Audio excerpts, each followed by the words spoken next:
नमस्कार. मी वसुधाच किचनमध्ये तुमचं स्वागत आहे. आज आपण बनवायची आहे बासुंदी.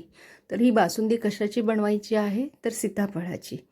आज आपण सीताफळापासून बासुंदी बनवायची आहे. इथे मी 1 लिटर दूध तापवायला ठेवलेलं आहे. दुधाला उकळी आल्यानंतर गॅस बारीक करून ठेवायचा आणि बारीक गॅसवर दूध आटत ठेवायचं आहे. फक्त मध्ये सतत जरा ढवळत राहायचं आहे, कारण नाहीतर काही वेळेला खालून भांड्याला लागतं दूध, म्हणजे तो जळल्याचा वास येतो. मग त्यामुळे मध्ये ते आपण चमच्याने सतत दूध ढवळत राहायचं आहे. आणि इथे मी अर्धा वाटी साखर त्यात टाकलेली आहे. ते व्हिडिओमध्ये घ्यायचं राहिलं आहे. दूध पूर्णपणे आटल्यानंतर मी त्याच्यामध्ये साखर टाकलेली आहे. साखर आधी नाही टाकायची आहे, दूध आटल्यानंतर त्यात टाकायची आहे. दूध थंड झाल्यानंतर मग आणखीन थंड होण्यासाठी ते फ्रीजमध्ये ठेवून द्यायचं आहे. आता त्याच्यानंतर आपल्याला ती पूर्णपणे दुधाचं हे झाल्यानंतर आपल्याला सीताफळ त्याचं गर काढून घ्यायचं आहे. आणि ह्याच्यासाठी नेहमी दूध हे थंडच झालं पाहिजे. गरम दुधामध्ये हे सीताफळाचं गर टाकायचा नाही आहे. दूध पूर्णपणे थंड झालं पाहिजे.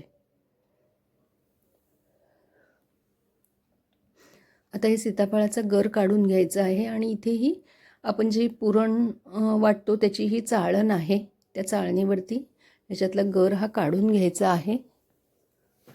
आपण बिया फक्त हातानेही काढू शकतो, म्हणजे मी तशाच काढते. फक्त इथे मी दाखवते की ह्या पद्धतीनेही त्याच्यामधल्या बिया आपल्याला काढता येतात. पण मला त्याच्यापेक्षा ती सोपी पद्धत वाटते की आपण हाताने एक एक एक बी काढत, ते उलट लवकर होतं. आता इथे जो वरचा भाग आलेला आहे सीताफळाचा तो काढून टाकते आहे.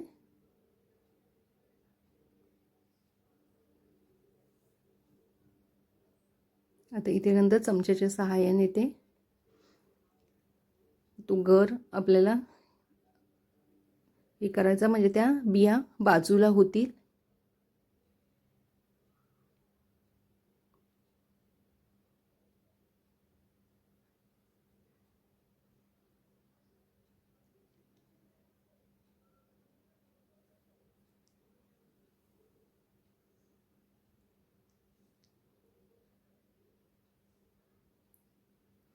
दोन किंवा तीन सीताफळांचा गर काढून घेणं आणि त्याच्या बिया काढण्यात थोडा वेळ लागतो.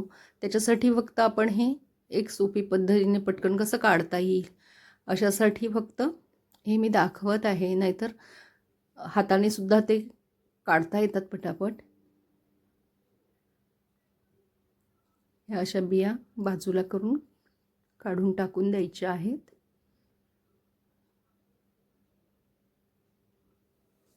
आता इथे मी जो गर होता, आता हे खाली जे आहे ते आपण चाळणीतनं पडलेला गर आहे. हा मी थोडा काय केला, गर जो सगळा होता बियांचा तर त्याच्यातला थोडासा मिक्सरला फिरवून घेतलेला आहे. थोडे ते अख्खेच ठेवलेले आहेत, म्हणजे ते बासुंदीमध्ये छान लागतात, दिसतातही चांगले आणि खातानाही चांगले अख्खे ते गर येतात. आता हे पूर्ण थंड झालेलं, फ्रीजमध्ये थंड करून घेतलेलं बासुंदी आहे ती.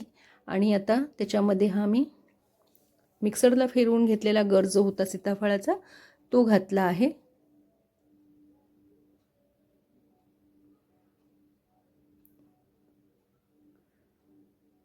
आता हे अख्खे जे गर होता तो घातलेला आहे.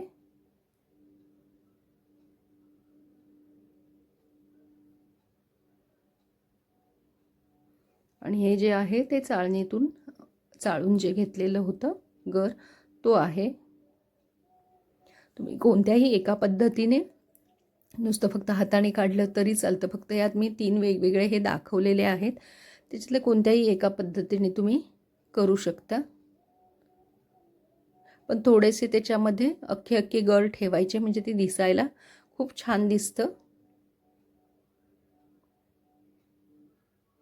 आणि हे सगळं आता मिक्स करून घ्यायचं आहे.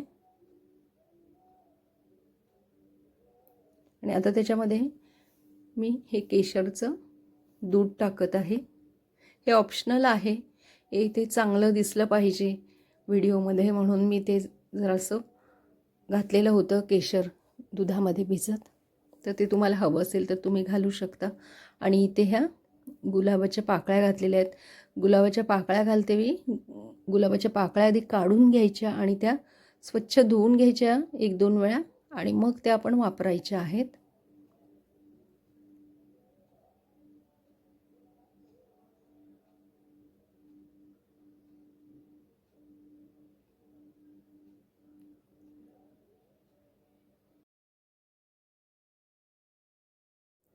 इथे ह्या गुलाबाच्या पाकळ्या ज्या वापरलेल्या आहेत त्या डेकोरेशनसाठी वापरलेल्या आहेत.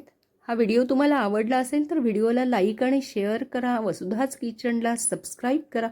पुन्हा भेटूया नवीन एका